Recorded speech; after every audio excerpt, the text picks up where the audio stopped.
Hello à tous, on se retrouve pour le bilan de la semaine, marché boursier, marché crypto et on finira bien entendu par le suivi de mon portefeuille boursier pour voir où est-ce qu'il en est. Donc on est parti, on commence par le VIX qui sur les 5 derniers jours continue de baisser, moins 4,05.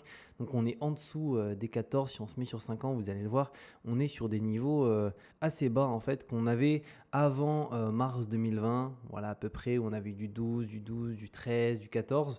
Mais concrètement, on est vraiment très très bas au niveau du VIX, ce qui fait que les indices boursiers sont actuellement pour la majorité sur des plus hauts historiques. Après, il ne faut pas non plus s'inquiéter parce que la bourse, un tiers du temps, est sur des plus hauts historiques. Donc, il ne faut pas se dire que ça va forcément réduire énormément, chuter énormément. Un tiers du temps, on est sur des plus hauts. Maintenant, si on se met sur le CAC 40, 5 derniers jours, plus 2,89. Donc le CAC 40 va peut-être atteindre les 8000 points. On peut voir une nouvelle fois, on est sur le CAC 40 sur un plus haut qui n'a jamais été atteint. Donc on n'est vraiment pas très très loin des 8000 points en soi. Sur un an, la performance, donc on est à 9,20. Sur 50, on est à 51%. Donc après du plus de 10% par an. Et si on se met sur le S&P 500, sur les 5 derniers jours, aussi en hausse, 1,15. On est au-dessus des 5000 points. Et pour le S&P, pareil, on est sur un plus haut historique jamais atteint. Donc très souvent, les indices sont en lien avec le VIX. Plus le VIX est élevé, plus ça signifie qu'il y a de la peur sur les marchés de par les institutionnels, aussi les particuliers, certains fonds, etc. Et donc forcément, les marchés sont plus bas. Mais quand on a un VIX qui est très très bas comme ça signifie que tout le monde est plutôt optimiste par rapport à l'avenir, qu'on estime que tout va bien se passer, tout va s'améliorer, moins d'inflation, moins de conflits, pas de guerre ni rien. Et donc forcément, les indices quand même s'envolent avec aussi des résultats des entreprises qui, il faut le dire, sont juste excellents. Après, si on se met sur la map du S&P 500, on va se mettre directement sur la semaine. Et au niveau de cette semaine, on est aussi majoritairement dans le vert pour quasiment toutes les actions. Il y a juste Tesla qui a un petit peu baissé, Nvidia par contre qui a fortement monté, mais dans la globalité, on est vraiment dans le vert. Maintenant, les actualités qui vont avoir lieu au cours des 5 prochains jours. Alors, on a pas mal d'éléments. On va avoir, alors je vais juste traduire ici pour qu'on ait toutes les informations et les dates heure française. Donc, commande des biens durables MOM, alors ça c'est mardi. Ensuite, mercredi, taux de croissance du PIB. Donc ça c'est quand même assez important, c'est vachement suivi. Donc ici on a le précédent taux, le consensus et les prévisions. Donc on va voir si on va être sur ce niveau de prévision. Et on a surtout très très important, jeudi ici, les revenus des ménages aux États-Unis et les dépenses des ménages aussi aux États-Unis. Donc ça a aussi un impact sur les décisions de la Fed au niveau des taux. Parce que si on a des revenus des ménages qui ont augmenté, et forcément, il risque d'avoir aussi des dépenses plus importantes, donc plus de consommation, donc une inflation qui risque un peu de monter. Donc inversement, si les revenus des ménages baissent, les dépenses des ménages sont aussi plus faibles, donc il y a moins d'inflation. Donc au niveau des taux, ça a aussi un impact par rapport aux décisions de la Fed. Et vendredi, on a aussi l'ISM, donc ici, qui va être aussi suivi avec le précédent, le consensus et la prévision qui est juste là. Donc ça, on le suivra et de toute manière, dimanche prochain, on aura l'occasion d'en reparler et de voir qu'est-ce qui s'est passé. Après notre graphique euro-dollar, alors ça charge un petit peu, vous allez voir, pour le coup sur la semaine, notre euro a repris un petit peu du poil de la bête, c'est léger, 0,41%, mais donc du coup actuellement 1 euro s'échange à 1,0817. Sur un mois, on reste quand même en négatif, sur un an, on est légèrement positif, par contre sur 5 ans, on a quand même une devise qui est bien moins puissante que le dollar, mais qui est quand même plus puissante que énormément de monnaies. Après, on passe à Orpea, l'action qu'on regarde à chaque fois pour les bilans de la semaine pour voir est-ce que ça va aller à zéro ou pas. Et pour le coup, si on se met sur les 5 derniers jours, il s'est passé pas grand-chose, moins 0,77. Donc on peut voir, c'est assez marrant comment c'est affiché de cette manière. Si on se met sur un mois, plus 29. Alors ici, on dirait qu'il n'y a rien, mais si, l'action est bien cotée. C'est juste qu'elle était à 0,01 et ça n'a pas bougé. Elle est passée à 0,013, donc plus 29. Après, voilà, sur 6 mois, vous comprenez bien qu'il y a un léger problème avec cette entreprise. Après, on passe aux cryptos et là, il y a vraiment pas mal de choses. On a franchement les cryptos qui commencent vraiment à extrêmement bien performer. Un Bitcoin, il y a plus de 50 000 dollars. C'est quand même assez dingue. Rappelez-vous, il y a encore quelques mois, on avait un Bitcoin qui était à 17 000 dollars. Pour l'Ethereum, il a dépassé les 3 000 dollars aussi. Donc c'est assez incroyable. Le BNB qui se rapproche des 400 dollars aussi, alors qu'il y avait un moment, il était à 220, même pas, je crois qu'il est même descendu à peine au-dessus, enfin il était à peine au-dessus des 200 $. Donc Solana aussi, qui au bout d'un moment était à moins de 20 $, il est à 103, il a fait x5. Donc les cryptos ont extrêmement bien performé. Si on se met sur un mois juste ici, on va pouvoir voir, et encore des hausses, hein, plus 1 ici, plus 2 ici. Après là, malheureusement, on peut choisir des dates custom, mais concrètement, voilà, les cryptos se sont envolés. Il y a eu des très gros multiples. Ethereum, depuis le plus bas, on est quasiment sur du x3. Bitcoin, on est sur 17 000 $. On est aussi voilà, sur quasiment du x3 aussi. Donc, à voir où est-ce que ça va aller. Moi, personnellement, je suis quand même beaucoup investi dans le marché des cryptos, mais que sur deux cryptos, donc Bitcoin, Ether. Et pour l'instant, je garde mes positions, notamment parce que j'utilise un indicateur que je vais vous présenter après. Et dans mon cas, je me dis que je vais pouvoir commencer à alléger, mais je peux attendre encore un petit peu. Et si ça rebaisse, c'est pas grave, je pourrais réinjecter à ce niveau-là. D'ailleurs, si on regarde un peu les indicateurs des réseaux sociaux, c'est vraiment ce que j'aime bien regarder. Donc, concernant cet indicateur, alors mince, je vais faire une petite marche arrière parce que là j'ai changé. Juste ici, en fait, on a pas mal d'informations sur qu'est-ce qui se passe sur les réseaux sociaux, parce que c'est quand même un marché qui est beaucoup lié quand même au FOMO, à ce qui se passe aux nouveaux entrants, etc. Et si on regarde notamment ici, allez, la page Wikipédia de Bitcoin. Pour l'instant, voilà, ça reste très très léger, hein. Si on se met sur All, il commence à y avoir un petit peu plus d'intérêt, hein, depuis 2024. On peut voir qu'on a une page qui est beaucoup plus vue que pour l'exemple en 2023 où on était voilà, entre 4 et 6 000 vues, on va dire. Là, actuellement, on est souvent voilà, autour des… On a même des pics voilà, à 15 000, 14 000. On est proche des 10 000.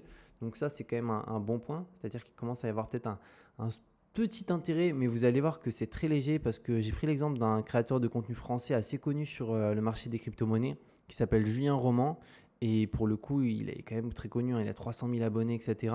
Et ça, c'est un site Social Blade qui permet de voir finalement les statistiques des vidéos de n'importe quelle chaîne YouTube. Et si on regarde un peu les statistiques, étant donné que c'est un très très gros acteur en France, et qu'on descend, là, on va pouvoir voir un petit peu les vues par mois de la chaîne. Donc concrètement, depuis juin et tout, il y a un petit regain d'intérêt, mais par contre, ça c'est important, en dessous on a les abonnés. Et donc les abonnés, ça c'est vraiment fondamental parce que concrètement, les personnes qui s'abonnent, c'est des personnes souvent qui découvrent le domaine. Et les abonnés, vous pouvez le voir, voilà, il y a des abonnés, mais ça reste quand même très très léger, hein. Comparé à 2021 ici, il y a des pics à quasiment 30 000 abonnés par mois. On était sur 1000 abonnés par jour. Là pareil, du 29 000 en 2021, du 21 000. Donc actuellement, on est sur du 6 000, 6 000, 6 000 pour ce créateur, mais c'est vraiment le cas pour la majorité des créateurs, etc. dans le domaine des crypto-monnaies. Donc en soi, il y a de l'intérêt au niveau des personnes qui sont dans ce marché, qui continuent d'investir, etc. C'est aussi ce qui fait monter les prix. Aussi, des institutionnels qui commencent à rentrer, notamment avec les fonds, etc. Mais il n'y a pas non plus de gros nouveaux entrants. On peut voir que voilà, il n'y a pas des pics d'abonnés énormes. Et c'est le cas vraiment pour toutes les chaînes YouTube, même aux US. Mais voilà, au niveau de l'intérêt, pour les gens qui s'y sont déjà intéressés, voilà, les vues commencent à remonter petit à petit sur ce domaine. L'indicateur que j'aime bien regarder, moi, c'est celui-ci. Je vous en ai déjà parlé, le MRVZ Score. Et c'est surtout sur celui-ci que je me base un peu pour prendre mes décisions d'achat et de vente au niveau des crypto-monnaies. Donc concrètement, ça prend en compte plusieurs éléments, mais pour faire simple, lorsqu'on est dans la zone verte, c'est vraiment une des meilleures zones d'accumulation si on se base sur les données passées. Donc ce n'est pas un conseiller en investissement, parce que ce ne sera plus du tout le cas à partir d'aujourd'hui, mais en tout cas, jusqu'à maintenant, sur les précédents bull run qu'il y a eu, ça a toujours été des phases hyper intéressante. Là, c'était quand on avait un Bitcoin à 17 000 $, hein, concrètement. Donc là, toute la zone verte, on était en dessous des 20 000 $. Donc c'était vraiment une superbe zone d'accumulation. Là, actuellement, on peut voir qu'on commence à bien remonter. Et c'est quand même un indicateur qui se compresse petit à petit. Donc si on se base vraiment sur le passé et étant donné que l'humain ne change pas tant que ça en soi, on pourrait, vu que cet indicateur se compresse, aller arriver à 4, aller même jusqu'à 5. Moi, je commencerai quand même à vendre bien avant parce qu'on peut avoir un Bitcoin qui retape un ATH et qui directement retombe, hein. C'est quelque chose qui est possible. Vous pouvez le regarder ici. Ici, on avait eu, du coup, c'était en 2019, en juin. Le Bitcoin était allé, en termes de niveau, on était à plus de 2, hein. Donc, on était plus élevé qu'aujourd'hui. Par rapport au plus bas, c'est une énorme hausse, hein. C'est vraiment énorme. Et pour le coup, il est retombé jusqu'en bas, dans une zone d'accumulation. Donc là, la personne qui a acheté au top, en se disant « Ok, c'est le début du bull run », franchement, si elle a vendu, elle a perdu énormément d'argent. Et donc là, ça peut être le cas, hein. Ça peut arriver là. Et là, on peut repartir tout en bas au sein de la cave. Et là, il faut être prêt mentalement. Après, si vous avez des liquidités, eh ben, c'est aussi des super bonnes opportunités à saisir. C'est quand tout le monde achète. Actuellement, beaucoup de gens achètent. Bah, si vous commencez à acheter maintenant, il y a un problème, hein. C'est qu'aujourd'hui, vous achetez quand même déjà très très cher. Il y a des phases qui étaient beaucoup plus intéressantes. Donc ça, c'est vraiment un indicateur que j'aime bien. Alors bien entendu, hein, il y en a plein d'autres, hein, à regarder. De toute façon, vous pouvez aller sur ce site, hein, qui est Look into Bitcoin, qui en fait recense énormément d'indicateurs différents qui sont aussi expliqués un petit peu en bas pour que vraiment vous puissiez comprendre un peu comment ça fonctionne. Il y a aussi une vidéo, etc. Mais pour le coup, MRVZ Score, je trouve que c'est plutôt pertinent. Jusqu'à maintenant, en tout cas, ça a vraiment très très bien marché. Ensuite, si on passe à ici, l'action Coinbase, c'est une action du coup qui sur le mois a continué d'exploser. On est à 37% pour Coinbase. C'est vraiment un des grands gagnants aujourd'hui au niveau du marché des cryptos, Coinbase, parce que voilà, ils ont les fonds en gestion des gros émetteurs d'ETF. Donc sur 6 mois, 123%, ça fait plus de x2. Et sur un an, on est quasiment à 200%. Donc pour ceux qui avaient acheté du Coinbase pendant une période ici où c'était autour des 30 dollars et quelques, ça a été quand même une superbe opportunité. Par contre, on peut voir qu'à l'IPO, pour le coup, il y a beaucoup de gens qui ont perdu de l'argent. Ça, faites attention aux IPO, aux introductions en bourse, parce qu'on peut voir, voilà, c'était coté au-dessus de 300 dollars. Et pour le coup, on est toujours quasiment divisé par deux, hein. Si on prend vraiment l'IPO à 342, on est à moins 51%. Peut-être que ça remontera bien plus haut plus tard, mais en tout cas pour les IPO, il faut quand même faire très très gaffe.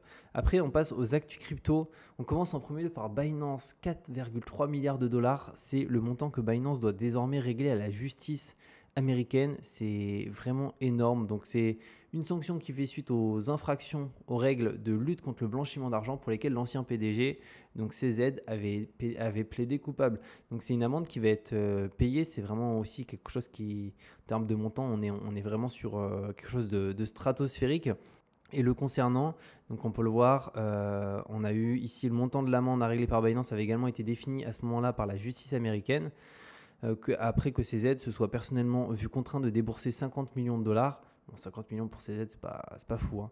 Mais par contre, là, 4,3 milliards de dollars pour Binance, même si c'est une énorme entreprise qui fait des milliards, c'est énormément d'argent, quoi.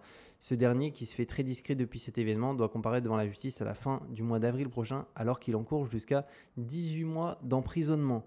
Et là, on a aussi quelques informations. Donc, un virage significatif pour Binance, le plus grand échange de crypto-monnaies au monde, étant désormais dirigé par Richard Teng, donc qui a remplacé CZ, du coup, connu pour son approche favorable à une régulation stricte. Et aussi ici, ce qui est intéressant, c'est qu'au niveau de Binance, on peut voir 43% du volume échangé donc sur le mois de février au niveau des cryptos. Et le mois de novembre, on était à 37,5. Donc Binance, voilà, est pas fini du tout. C'est encore un très très gros acteur. On a derrière ici à 7% à peu près, on a Bybit. Après, on a Upbit juste ici, OKX, Coinbase. Et là, c'est les autres acteurs du marché. Donc Binance reste quand même un très très gros acteur. Après, on a Donald Trump ici, donc là, qui tient des propos favorables au Bitcoin lors de sa campagne présidentielle. Que dit-il ? Eh bien, pour le coup, la phrase qu'il a dit est la suivante. Vous devez probablement adopter une certaine réglementation, comme vous le savez, mais beaucoup de gens l'adoptent. Et de plus en plus, je vois des gens vouloir payer en Bitcoin et vous voyez quelque chose d'intéressant. Je peux donc vivre avec ça d'une manière ou d'une autre. Donc, c'est pour le coup quelqu'un qui se présente au niveau à la présidentielle, Donald Trump. Donc, il faudra voir, hein, qu'est-ce que ça donne. Est-ce que réellement, après, il fera en sorte de faire passer certaines choses pour rendre les cryptos plus accessibles une nouvelle fois, en faire la promotion aussi plus facilement. Parce qu'il y avait cette personne-là, Vivek Ramaswamy, ancien candidat républicain ouvertement pro-crypto, qui s'est retiré de la course pour du coup donner ses parts un petit peu, donc son audience, etc., au soutien de Donald Trump. Et que les propos actuels ne sont donc pas surprenants. Donc plus que les mots, les actes seront donc réellement importants à juger si l'ancien président des États-Unis venait à être réélu pour un second mandat, parce que cette élection, elle est extrêmement importante pour le marché des crypto-monnaies. Ça peut être un catalyseur très important, comme ça peut être du coup un petit peu l'inverse. Donc c'est vraiment un moment important, les élections. En plus, c'est marrant parce que ça a lieu du coup aux US à chaque fois quand il y a du coup un halving, etc. Donc, on suivra ça de toute manière. Après, on a ici une actualité. Alors, désolé, ça prend un petit peu de temps de s'ouvrir. Donc, malgré les ETF, l'Europe reste frileuse sur les crypto-monnaies selon Van Eck, donc qui est un émetteur de crypto-monnaies. Et qu'est-ce qu'ils indiquent concrètement? Alors, ça va être là, les investisseurs des États-Unis sont plus enclins à prendre des risques mesurés. Ils sont aussi plus habitués aux plateformes d'échange que certains investisseurs européens qui sont toujours bloqués dans des fonds communs que leur banque ou leur gestionnaire de fonds géraient à une époque. Donc, pour le coup, actuellement, enfin, il faut savoir que ouais, c'est ça, aux Europes, c'est quand même beaucoup. Les personnes, ils vont beaucoup moins à fond sur l'investissement, mais c'est aussi parce qu'aux US, ils n'ont pas forcément le système de retraite ni rien, ils sont obligés de tout faire par eux-mêmes. Donc, il faut qu'ils investissent absolument. Mais en Europe et en France particulièrement, bah, ça passe vraiment. Après, mis à part pour vous qui suivez cette chaîne, qui investissez pour beaucoup bah, en bourse, en crypto, en crowdfunding, etc. Et aussi, là, on a Martin Rosimüller qui note qu'il y a aussi une question d'éducation aux technologies, en particulier chez les boomers. Il a probablement dû y avoir plus d'investisseurs comme moi qui ont vu du potentiel dans des crypto-monnaies, mais qui n'étaient pas à l'aise avec le fait d'en acheter sur une plateforme d'échange crypto et d'avoir à les conserver eux-mêmes, ce qui peut aussi jouer à ce niveau-là. Maintenant, on va passer directement à mon portefeuille boursier. Où est-ce qu'il en est? Donc, je vais me connecter. Donc, c'est bon, on est sur mon portefeuille et on se rapproche d'une valorisation de 120 000 euros bientôt. Donc, on verra si ça va les dépasser là avec l'ouverture lundi, mardi. Mais c'est vraiment un bon point. Comme vous le savez, moi, je suis vraiment sur quelque chose d'extrêmement simple. J'adore la simplicité. Donc, j'ai un seul investissement qui est un seul ETF, S&P 500. Moi, j'investis pas forcément sur un ETF monde, plus S&P 500 parce que selon moi, c'est aujourd'hui les plus belles boîtes sont aux US et je pense que les très très belles boîtes, les GAFAM seront toujours là, toujours très puissantes à innover dans le futur. En tout cas, peut-être pas dans 100 ans, mais au cours des 20 prochaines années, 30 prochaines années, et c'est mon horizon d'investissement, je ne vendrai pas avant parce que j'ai pas d'utilité. En fait, j'ai pas besoin de cet argent pour vivre. C'est vraiment plus pour constituer un avenir à ce niveau-là. Et d'ailleurs, ce qui est intéressant, c'est que du coup, en termes de gestion, c'est hyper simplifié. Et malgré ça, sur un an, on est à plus de 30% de performance.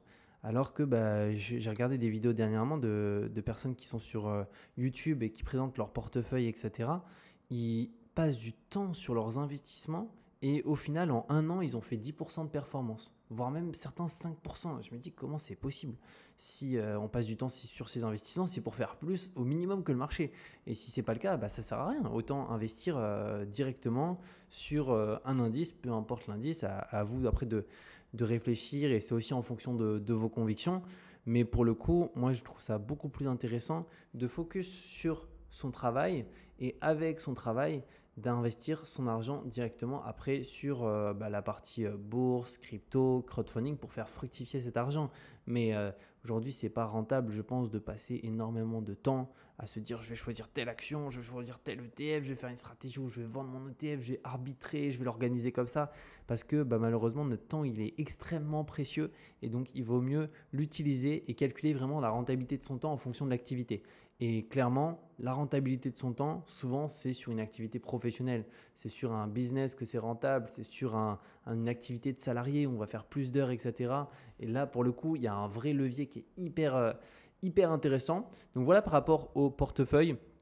Aussi, je voulais vous dire, et je pense que je l'ai déjà partagé, mais moi, en fait, peu importe où se situe le marché, actuellement, vous le voyez, on est sur un plus haut historique pour le S&P 500.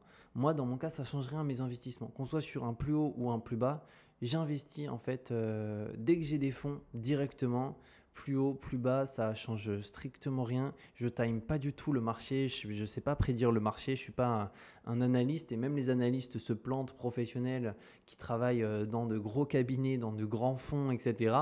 Donc, vu que ce n'est pas mon métier, eh ben, je ne time pas et dès que je peux investir, j'investis. Sans me dire, ok, non, là aujourd'hui ça a pris 1%, j'attends demain que ça perde 2 et j'investirai. Non, non, non. Il faut vraiment avoir ses convictions et ça après c'est à vous de réfléchir à ça. Qu'est-ce qui est le plus adapté à votre profil, à votre situation, à votre temps aussi, parce que vraiment votre temps il est précieux et moi je sais qu'avant je prenais pas trop conscience de mon temps, je l'allouais à plein de choses différentes, je donnais du temps à certaines personnes à qui je n'aurais pas dû donner du temps en fait, parce que j'aurais dû focus sur certaines choses beaucoup plus importantes. Donc c'est vraiment un petit conseil, mais qui j'espère pour certains pourra vous aider. Vraiment valoriser au mieux possible votre temps, c'est la valeur la plus importante à ce niveau-là par rapport à ça. Donc voilà par rapport à ce bilan de la semaine. J'espère que ça vous a plu.